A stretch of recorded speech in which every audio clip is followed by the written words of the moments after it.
हालांकि स्वार्थ तो उन लोगों का भी होगा कि जदयू बची रहे, निशांत को लाया गया और निशांत को ला करके वो चाहते हैं कि अपनी तरफ से राजनीति करें। नीतीश कुमार ने कभी भी अपने 5 साल के टेन्योर में भले ही चाहे वो गठबंधन बदल दिया हो, लेकिन मुख्यमंत्री की कुर्सी नहीं छोड़ा। नोरमा ग्रुप, जो सोचता है वो करता है, आपके अपने सपनों का आशियाना। नमस्कार, मैं रितेश, आप देख रहे हैं भारत लाइव। हमारे साथ बाबा जी हैं और ये सेगमेंट स्पेशल स्टोरी का है। हम बाबा जी से कुछ अंदरूनी बातें जानना चाहेंगे कि बिहार की राजनीतिक भविष्य क्या है। देखिए, बिहार के जो पूर्व मुख्यमंत्री हैं और कह सकते हैं बिहार के युग पुरुष उनको कहा जा रहा था, नीतीश कुमार, अब बिहार छोड़कर चले गए हैं। तो सारी नजरें कहां थी? उनके बेटे पर। वो यात्रा पर भी निकले, उन्होंने तमाम दौरे भी किए, लेकिन उन्होंने उप मुख्यमंत्री का जो उनको पद मिलना था वो ठुकरा दिया। अब उनको पद मिला है, वो स्वास्थ्य विभाग में अब मंत्री बन गए हैं, मगर अब वापस से सुई नीतीश कुमार पे है। क्या नीतीश कुमार अब कोई बड़ा खेला करने वाले हैं? हम बाबा जी से जानना चाहेंगे। बाबा जी, आपकी क्या राय है? देखिए रितेश, लगातार आप लोग मंत्रियों का जो कार्यभार ले रहे हैं, तो आप लोग, आपकी टीम जो है जाकर के वहाँ मिल भी रही है, वहाँ बात भी कर रही है और परिस्थितियों को जांचने की कोशिश भी कर रही है। लेकिन आपको पता होगा कि हर बीमारी का अलग अलग डॉक्टर होता है। पहले एक ही डॉक्टर हुआ करता था, नब्ज जैसे पकड़ता था और बता देता था। वो पुराने डॉक्टर हुआ था। आज भी वो कुछ डॉक्टर हैं जो नब्ज पकड़ते हैं तो आपको बताते हैं कि आपको कौन कौन सी बीमारी होगी। बिल्कुल, आज चेकअप होता है, बहुत तरह की चीजें होती है, तब जाकर पता चलता है कि ये बीमारी आपको है, उसके लिए दवाई आपको प्रिस्क्राइब किया जाता है। नीतीश कुमार नब्ज पकड़ने वाले डॉक्टर हैं। चाहे कोई होम्योपैथिक इलाज की बात कर ले, कोई अंग्रेजी दवाई की बात कर ले, कोई एलोपैथ की बात कर ले, जो भी कर ले, लेकिन फैक्ट यही है कि नीतीश कुमार बिहार की नब्ज को अच्छी तरह से पकड़ते हैं। मैंने 2 दिन पहले आपको बताया था, याद है आपको?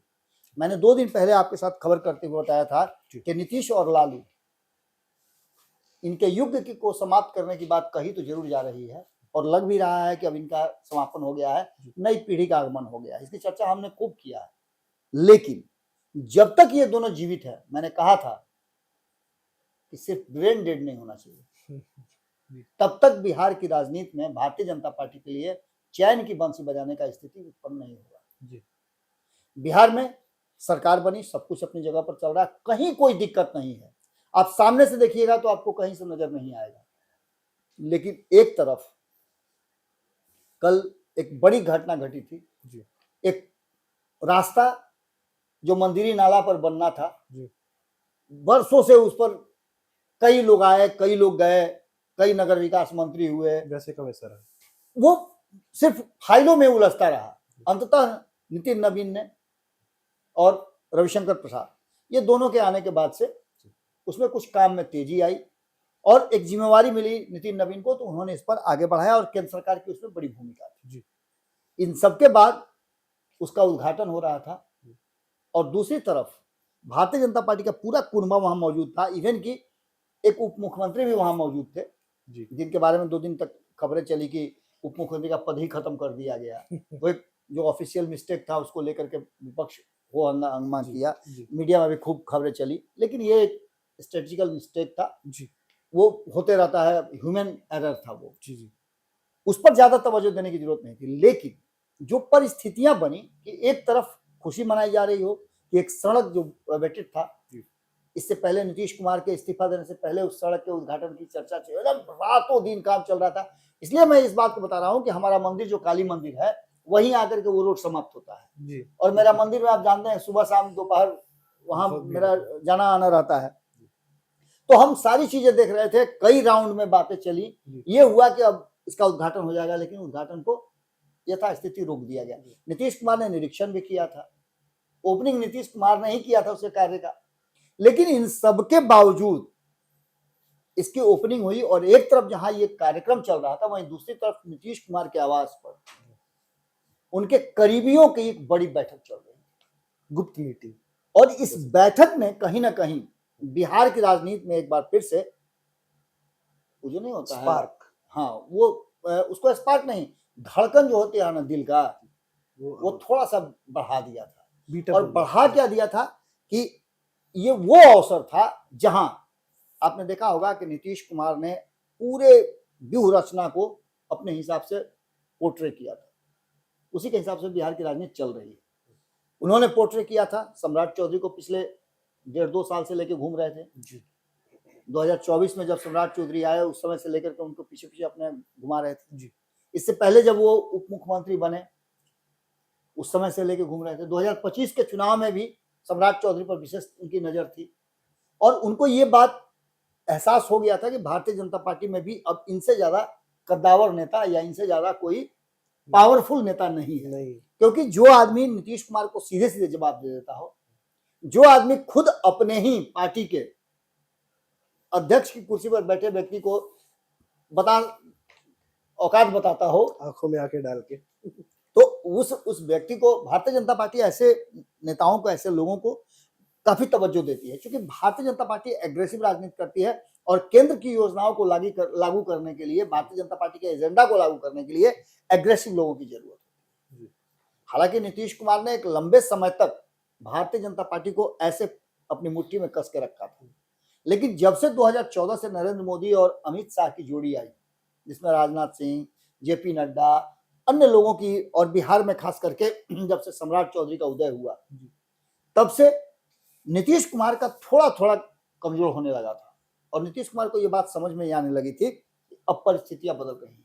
लेकिन बिहार को नीतीश कुमार ही चला रहे थे, वो नीतीश कुमार जिनको मुख्यमंत्री की कुर्सी से हटना पड़ा, ये परिस्थिति जन्य था या नीतीश कुमार ने पहले फैसला ले लिया था? अगर पहले फैसला ले लेते तो 25 से 30 फिर से नीतीश वाला नारा जो लगा हुआ था, उस नारे को वो कभी लगने नहीं देते, कभी लगने नहीं देते। बेशक नीतीश कुमार ने कभी भी अपने 5 साल के टेन्योर में, भले ही चाहे वो गठबंधन बदल दिया हो, लेकिन मुख्यमंत्री की कुर्सी नहीं छोड़ा। इस बार उन्होंने मुख्यमंत्री की कुर्सी से खुद त्याग पत्र दिया। अब उसके बाद जो ये बातें कही जा रही हैं कि भारतीय जनता पार्टी अपना एजेंडा लागू करेगी, नीतीश कुमार संतुष्ट नहीं है, नीतीश कुमार को इंटरनली काफी आहत हुए हैं, दुख हुआ है, जिसके चलते उन्होंने इस्तीफा दिया है, आगे नीतीश कुमार कुछ अलग एंगल लेंगे, ये बातें मैं पहले भी बता रहा था और एक बार फिर से बता रहा हूं, इससे इनकार नहीं किया जा सकता है क्योंकि देश भर में जो माहौल बना है, उस माहौल ने कहीं ना कहीं विपक्ष को यह सोचने के लिए मजबूर कर दिया है कि भारतीय जनता पार्टी से निपटा कैसे जाएगा, कौन निपटेगा, और भारतीय जनता पार्टी से निपटने की जो रणनीतियां बनी थी उसमें से कौन सी रणनीति सबसे ज्यादा कारगर साबित हुई। तो वो रणनीति जिसमें नीतीश कुमार को गैर भाजपाई दलों को एकजुट करने का जो जिम्मेवारी मिला था, नीतीश कुमार ने उसको बाखूबी निभाया। 2022 में जब वो अलग हुए थे तो अपनी टीम को लेकर के देश भर के अलग अलग गैर भाजपा जो पार्टियां हैं, क्षेत्रीय पार्टियां हैं, राष्ट्रीय पार्टियां हैं, सबको एकजुट करके उन्होंने 3-4 मीटिंग भी किया था। जो एजेंडा उन्होंने तय किया था उस एजेंडा के हिसाब से भारतीय जनता पार्टी को कमजोर किया, इससे इनकार कोई नहीं कर सकता है क्योंकि 2024 के चुनाव में भारतीय जनता पार्टी अपने मूल स्थिति से काफी नीचे आ गई, उस स्थिति में आ गई जहां भारतीय जनता पार्टी को बैसाखी का सहारा लेना पड़ा और इसके जड़ में कोई अगर था तो नीतीश कुमार थे। भारतीय जनता पार्टी इस बात को अच्छी तरह से समझ रही थी और नीतीश कुमार जो हैं इन सभी परिस्थितियों को कहीं ना कहीं भांप चुके थे। अब जो वर्तमान स्थिति थी कि आपने देखा होगा युद्ध की कई रणनीतियां होती हैं, एक एग्रेसिव राजनीति होती है, एक डिफेंसिव राजनीति होती है, एक छापामार राजनीति होती है, समझे, और एक अय्यार लगा करके राजनीति होती है। सामने वाले को लगेगा कि उससे आप हार गए हैं, लेकिन अंदर ही अंदर आपने पूरा प्लान सेट करके रखा है। जैसे ही वो आपके खेमे में आया, चारों तरफ से घेर करके अभिमन्यु की तरह चक्रव्यूह में उसको आप समाप्त कर दीजिए। नीतीश कुमार ऐसी राजनीति और रणनीति के लिए जाने जाते हैं और अगर उनको साथ लालू प्रसाद का मिल जाए तो और ज्यादा मजबूत हो जाते हैं क्योंकि एक पैर से कितना भी तेज कोई दौड़ ले, दो पैर वाले से पीछे ही रहेगा, कमतर ही रहेगा। जी बिल्कुल। तो इन सीधी सी बात है कि ये दोनों बिहार की राजनीति के दो पैर हैं। अब जो वर्तमान स्थिति बनी है उस मीटिंग पर हम आते हैं। ये पूरी भूमिका इसलिए थी और इस भूमिका के पीछे का कारण ये था कि नीतीश कुमार ने जो मीटिंग की है उस मीटिंग में बहुत सारे लोगों को कोशिश किया गया कि वो एक पटरी पर आ जाएं, लेकिन दो खेमे जो जदयू में बन गए हैं उसमें से दूसरा खेमा नीतीश कुमार को, निशांत को मनाते मनाते थक गया, लेकिन मांडवाली जो कहते हैं पैचअप, मांडवाली पैचअप नहीं हुआ। उस पैचअप नहीं होने का कारण यह था कि नीतीश कुमार कुछ और चाहते थे, नीतीश कुमार के शुभचिंतक समर्थक जो हैं वो कुछ और चाह रहे थे और कुछ लोगों पर यह दबाव बनाया जा रहा था कि उन्होंने नीतीश कुमार को मजबूर किया, जिससे उनको इस्तीफा देना पड़ा, बिहार के मुख्यमंत्री की कुर्सी छोड़नी पड़ी। किसी तरह से निशांत को लाया गया और निशांत को ला करके वो चाहते हैं कि अपनी तरफ से राजनीति करें। जैसे आप पहले देखते होइएगा राजवाड़े के समय में होता क्या था कि राजा का बेटा यदि छोटा है युवराज तो उसको गद्दी पर तो बैठा दिया जाता था, लेकिन सेनापति और बाकी लोग मिल करके उसके मंत्री राज्य को चलाते थे प्रोटेक्टिव जब तक वो माने बालिग नहीं हो जाए तब तक वही लोग चलाते थे, लेकिन कुर्सी पर राजा ही बैठा रहता था। एकदम बिल्कुल उसी अंदाज में निशांत को, चूंकि निशांत एकदम शैशव अवस्था में है राजनीति के, अभी अभी उन्होंने राजनीति में एंट्री किया है। राजनीतिक रूप से वो अपने पिताजी के साथ भी बहुत लंबे समय तक नहीं रह पाए, पढ़ाई के लिए रहे हों या फिर उस मकान में रहते हुए दोनों में बहुत डिफरेंसेस था, बहुत दूरियां थी। नीतीश कुमार अपने परिवार के किसी भी सदस्य को कभी अपने साथ बैठाए नहीं। अब तो देखिएगा कि लोग जैसे बेटा थोड़ा बड़ा होता है उसको राजनीति का पूरा गुर सिखाना शुरू कर देते हैं, लेकिन नीतीश कुमार ने अपने परिवार के किसी भी सदस्य को आने नहीं दिया। अब ये नीतीश कुमार की मजबूरी रही, नीतीश कुमार की आइडियोलॉजी थी या जो भी रही हो, अब नीतीश कुमार उन सब चीजों के लिए अफसोस कर रहे हैं। लेकिन पार्टी को बचाने के लिए, जनता दल यूनाइटेड को बचाने के लिए और नीतीश कुमार का जो टसन रहा है राजनीति का, उसको बरकरार रखने के लिए निशांत को मजबूत करना पड़ेगा। और ये मजबूत वो लोग नहीं कर सकते हैं जिन लोगों पर आरोप तोहमत लग रहा है, क्योंकि उनके पीछे अपना स्वार्थ है। हालांकि स्वार्थ तो उन लोगों का भी होगा कि जदयू बची रहे, उनका ये स्वार्थ है। जदयू लीड करे बिहार को, ये उनका स्वार्थ है। जदयू लीड करेगी तो उनका भाव प्रभाव बढ़ा रहेगा, ये उनकी सोच है। लेकिन कुछ लोगों का व्यक्तिगत सोच है। डिफरेंस यहीं पर पैदा हो रहा है और ये मीटिंग उसी के लिए थी। नीतीश कुमार को डिसीजन लेने के लिए, नीतीश कुमार क्या डिसीजन लेते हैं, इस इमरजेंसी मीटिंग में कुछ लोगों को अलग रखा गया था और कुछ लोगों को इस इमरजेंसी मीटिंग की जानकारी दी गई थी। इस मीटिंग में नीतीश कुमार के करीबी और खास करके लौकुश समीकरण में जो कुर्मी समाज है, नाम लेंगे क्या आप? जी नहीं, बिल्कुल नाम नहीं लिया जा सकता है, क्योंकि ये जो भी सूत्र बताते हैं वो कभी भी खोला नहीं जाता है। जो मीटिंग हुई है मैं उसकी बात बता रहा हूं, किसने कहा, कौन कौन मीटिंग में शामिल था, ये अच्छी तरह से जनता समझ रही है, इसमें किसी का नाम लेने की जरूरत नहीं है। लेकिन वास्तविकता ये है कि जो परिस्थितियां बनी है उस परिस्थिति में इस इमरजेंसी मीटिंग में बिहार के लिए एक नया सोच का तरीका जरूर डेवलप हुआ है। जब तक नीतीश कुमार दिल्ली जाकर के शिफ्ट नहीं हो जाते हैं, जब तक नीतीश कुमार अपने आवास में दिल्ली के नहीं चले जाते हैं, राज्यसभा की कार्रवाई शुरू नहीं होती है, रेगुलर वहां रहने नहीं लगते हैं, तब तक भारतीय जनता पार्टी को बिहार में खतरे से बचा हुआ नहीं माना जा सकता। खलबली रहेगी। बिल्कुल। दूसरी तरफ भारतीय जनता पार्टी के भीतर भी भले ही सामने से देखने में सब कुछ ठीक ठाक लग रहा हो, खींचतान चल ही रही, लेकिन कहीं ना कहीं भारतीय जनता, हालांकि भारतीय जनता पार्टी में आपको पता है कि डिसीजन जब हो जाता है तो सबके लिए मानना उसकी बाध्यता होती है, वो लॉन्ग टर्म के लिए रहता है। लेकिन फैक्ट यही है कि मंत्रिमंडल विस्तार और उत्तराधिकारी को लेकर के अभी भी रस्साकसी चल रही है। जदयू के लोगों का मानना है कि उत्तराधिकारी तो निशांत ही है, लेकिन नीतीश कुमार ने सम्राट चौधरी को अपना उत्तराधिकारी मान लिया है। उनके साथ वो कोचिंग भी दे रहे हैं, सब कुछ अपनी जगह पर चल रहा है। लेकिन 7 मई को मंत्रिमंडल विस्तार के बाद इस मीटिंग का होना और इस मीटिंग में गुप्त रखना इसको बहुत कुछ कहानी को कह रहा है। आपने देखा होगा कि भारतीय जनता पार्टी एग्रेसिव राजनीति अभी नहीं शुरू की है। हालांकि कई डिसीजन जो आपको पता होगा कि सम्राट चौधरी ने लिया है। सम्राट चौधरी ने अपनी सुरक्षा से लेकर के बिहार में IAS IPS का ट्रांसफर भी शुरू कर दिया है, कई विभागों को उन्होंने सचेत भी कर दिया है, यहाँ तक कि अधिकारियों को भी उन्होंने सचेत कर दिया है। और ये सब काम नीतीश कुमार भी 2005 में जब आए थे तो करना शुरू किए थे। यानी सम्राट चौधरी किसी भी तरह से आपको देखने से नहीं लगेगा कि वो नीतीश कुमार के नक्शे कदम पर नहीं चल रहे हैं और नीतीश कुमार के आइडियोलॉजी से बाहर है। लेकिन चूंकि भारतीय जनता पार्टी अपने हिसाब से राजनीति करती है और उसमें दिल्ली से डिसीजन आते हैं, उस डिसीजन के अलावे सम्राट चौधरी अपना डिसीजन कितना लागू करते हैं ये देखना बड़ा दिलचस्प होगा। और इसी को लेकर के जनता दल यूनाइटेड के भीतर इस मीटिंग को लेकर के कहा यह जा रहा है कि आने वाले 100 दिनों तक, यानी 3 महीने तक वेट एंड वॉच की स्थिति में रहिए। जब आप देखिएगा कि विधान परिषद के चुनाव होंगे, तब पंचायत चुनाव होने जा रहे हैं, तब क्या स्थिति रहती है। अभी भी लोगों को यह भरोसा नहीं हो रहा है कि नीतीश कुमार मुख्यमंत्री कुर्सी से हट गए हैं। अभी भी लोगों को इस बात का भरोसा नहीं हो रहा है कि सम्राट चौधरी को लंबे समय तक रहने दिया जाएगा। अभी भी लोगों को भरोसा नहीं, क्योंकि देखिए एक तरफ भारतीय जनता पार्टी का, दूसरी तरफ जनता दल यूनाइटेड का, और दोनों के टसन में सम्राट चौधरी ने जिस तरह से अपने आप को सामने खड़ा किया है, सारे झंझावातों को पार करते हुए जिस जगह पर आकर के बैठे हैं वो, और जिस तरीके से वो अपना डिसीजन ले रहे हैं, उनमें कोई परिवर्तन आपको देखने को नहीं मिलेगा जी। आज भी मिलने जुलने का उनका तरीका वही है। ये बात बताती है कि वो लंबी रेस के घोड़ा है, लेकिन इसमें दो लोगों के बीच में, एक नीतीश कुमार और नीतीश कुमार के जो करीबी लोग हैं वो दो खेमे हैं, और दूसरा भारतीय जनता पार्टी का डिसीजन, एक्शन, क्या एक्ट करती है। अगर वो एक्ट भारतीय जनता पार्टी बिहार के परिप्रेक्ष्य में करती है और नीतीश कुमार की आइडियोलॉजी के हिसाब से करती है, तब तो कोई दिक्कत नहीं होगा। लेकिन जरा भी 19-20 होगा तो नीतीश कुमार, आपको पता है कि नीतीश कुमार फैसला लेने में देर नहीं करते हैं, और पूरा विपक्ष भारतीय जनता पार्टी के विरुद्ध एक बड़ा नेक्सस बनाने की तैयारी कर रहा है, चाहे वो साउथ के राज्य हों या फिर उत्तर पूर्व के राज्य हो, पूर्वी राज्य हो या पश्चिमी राज्य हो, सभी भारतीय जनता पार्टी के विरुद्ध एक नेक्सस बनाने की कोशिश कर रहे हैं।